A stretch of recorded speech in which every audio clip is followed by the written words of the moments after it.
an interest in combat sports, kind of amalgamating that together with your interest in art and design and video, and then moving forward onto the live show, which then segues nicely into Scott, because Scott I only met a few weeks ago, through coming onto the live show. Obviously, Cliff had spoke about you and gave me a little bit of your background, and then we met in Cliff's kitchen, because the idea was that you would come on as kind of a co-host. Did we not meet in Peep HQ?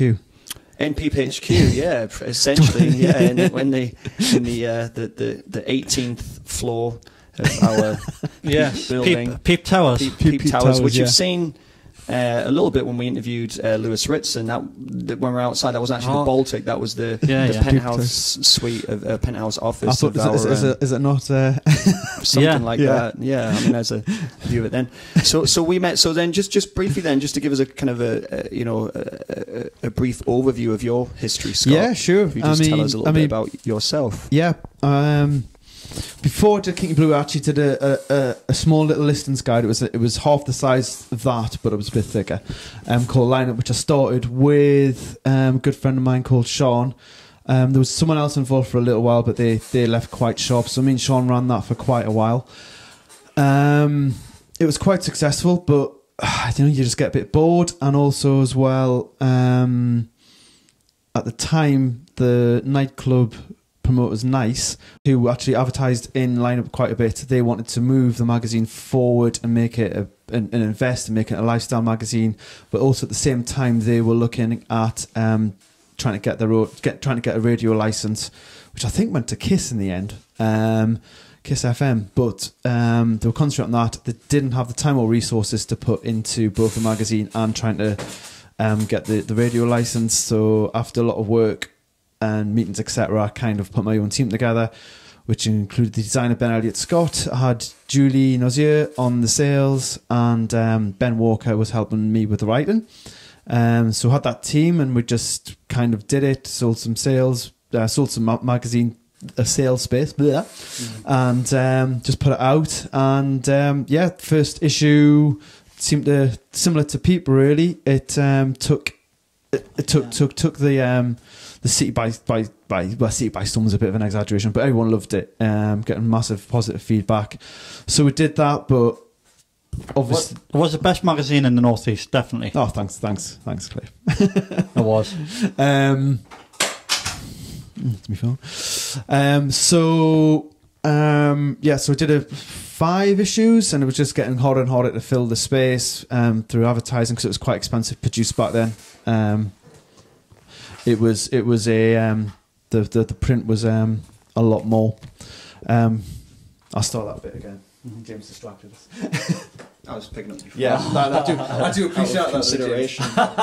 Sorry, James, I feel chastised thoroughly. as you should. So basically, we did 5 issues, and basically it was getting harder to sell the advertising space, and other magazines were getting similar to what happened to people, really were copying us and doing similar kind of stuff, and they already had a wider history, a longer history and wider advertising base. So basically it was just getting too tough, and everyone kind of went off and did their own things.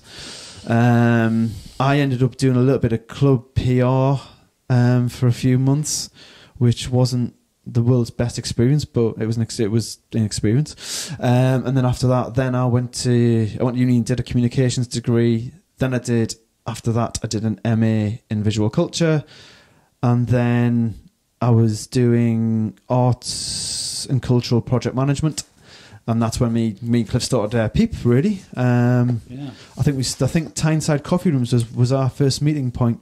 I think that was the naming meeting point anyway. Yeah, it was, definitely. And we just kind of took little bits from Kinky Blue, took little bits of stuff that Cliff was interested in, took the stuff that I was interested in from doing the MA and what I was currently doing.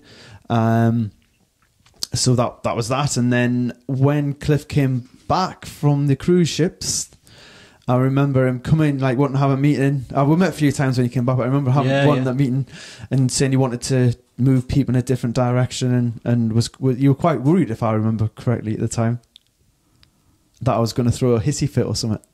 All right. Well, yeah, this is what people do, isn't it? Sometimes when they get like, not you, Scott, but I think when some people get like emotionally involved, especially in the creative field, they do take things quite personal sometimes. Yeah, but I don't know. Well, Scott didn't, but no, I was like, yeah, I think expecting it. Yeah, well, I think it was one of those things. I think realistically to what Peep was originally, I think it ran its course, and I think we were both in a different place from when we first started it, definitely. and different interests, etc. So it was just like, yeah, man, just go knock your boots out, fill it, do it, make it with it, you know. So yeah, we're kind of caught up sporadically here and there, and then sort of earlier this year, was it sort of spring this year? As we kind of met up, and I think Cliff was looking to take in a different direction. We didn't know what direction, so we're just having various conversations about that really, and wasn't really I was just giving advice and being a sounding board at that point, I think, really. Yeah. And then I remember a telephone conversation. You were saying you basically wanted to move things more into a sort of a male lifestyle channel. Lifestyle's a horrible word, but it's the best word to use. Male lifestyle kind of channel. And I was like, well, okay, actually, I'm interested in doing that. And originally in my head, I was going to be using the skills that I'm now currently using, and that was kind of sort of more on the marketing side and helping with business development and all those kind of things. And then Cliff slowly wore us down to get us onto Peep Live. There wasn't the original intention at all. And the reason did he promise you what he promised me, which was fame, fortune? Well, absolutely, yeah. Sex, drugs, and rock and roll. I think it was. Yeah, I mean it's all in the post, you know.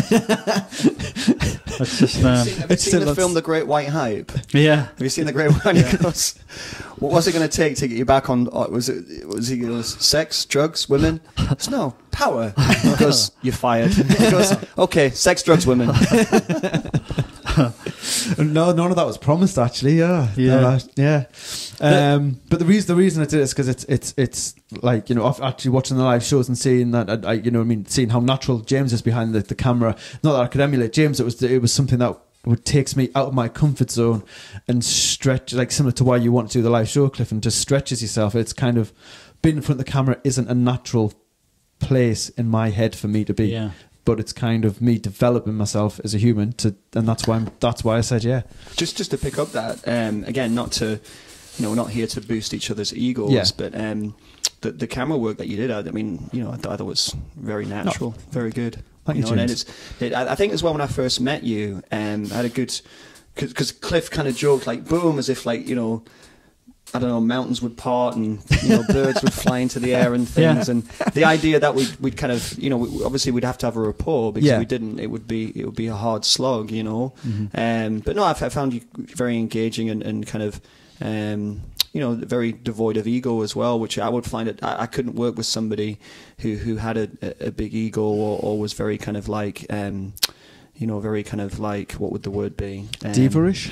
Not diva-ish, but just over-authoritative. Right, okay, and, yeah. And you kind of relaxed and kind of just professional, I guess, and just, have that good kind of vibe about you. But yeah, just picking up that point, just that, you were natural and relaxed in front of the camera, I thought.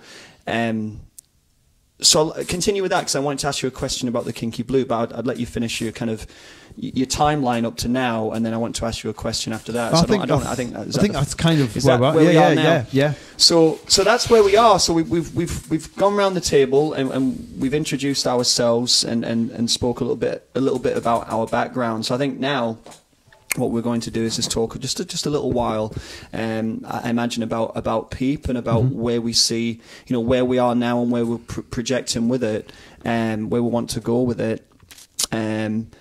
But the question, so about Kinky Blue, I mean, as soon as I opened that, the two things that caught my eye were the first thing actually, subconsciously, was the quality of it, because I thought that was something you brought in. I wasn't sure where you'd got that. In fact, I'll just hold that thought in case I forget, because now I'm going to go off. I didn't realise you did Freak Daddy. I thought that was like a professional graphic novel comic book when I saw it on the walls. Oh, right. So I didn't know that. So that was a surprise to me. That's the first thing. I actually thought that was, because the character reminded me a little bit of what was they made it into a V for Vendetta. So I had a V for Vendetta edge about it. So I didn't realise, and it did look a bit 2000 AD, because you said you were inspired by those artists. So that's interesting for me to find that out. And then the Kinky Blue, yes. So the same thing. I didn't realise that was kind of like, when I say handmade, I mean like not homemade, because that's a derogative term. What I mean was I didn't realise something you'd actually created, because it looked like it was done by a big company. Okay. That's what I'm trying to say. Yeah. So then I opened it. The two things was court, which I think's brilliant. Yeah. You know, and the section at the end, I didn't catch the name, where you've got different people talking about what they're wearing and where they bought their clothes. Out in that bit was cool. Right. Okay. Yeah. So those two parts, what's the current anyway that I do pick up? Can I just say something, James? When you guys are first to come up with that, though? Well, that's my point. That's just because you're stealing my thunder on that. Oh, sorry, James. No. I meant that in a good way. What I mean is, that was my question. Oh, right. Okay. I've seen that in other magazines. Credit where credit's due. And well, that's my point I was coming to. And not even that. I'm sure I've seen magazines in, like, I don't know, say Marks and Spencer or something, their own magazine, and they use that. So how long ago? Okay. Heavily That's copied. my point. Heavily Heavily copied. Right. Did you come up with that idea just from scratch then? 'Cause that's a great idea. I love that. That idea, we were the first to do it on that in the Newcastle or Northeast. We were the first to do it in the Northeast. Oh no, just like what people are wearing. There's like paparazzi shot in that. Oh, what was that magazine from Teesside? I can't remember what it's called. Express. Anyway, they did like paparazzi shots of clubs, etc. It's not just what people are wearing. You've broken it down. What I like is you thought about, okay, how much was it and where did they get it from? Yeah. And that attaches you to it. Just a picture of somebody wearing stuff and a brief description. That's really inventive and intuitive. We didn't really think of the idea. I thought Normsky. No, it wasn't Normsky.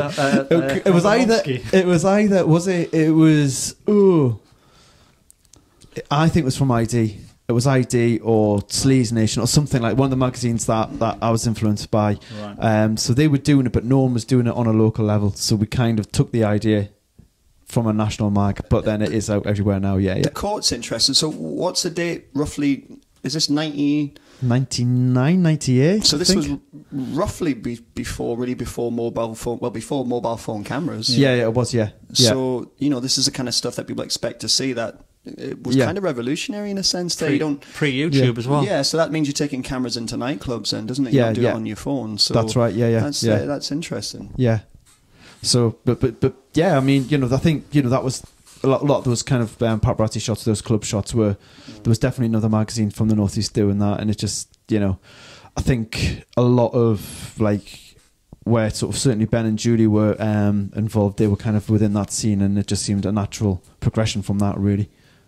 Mm-hmm. So should we talk a little bit about Peep now, and then where we see Peep going? Yeah.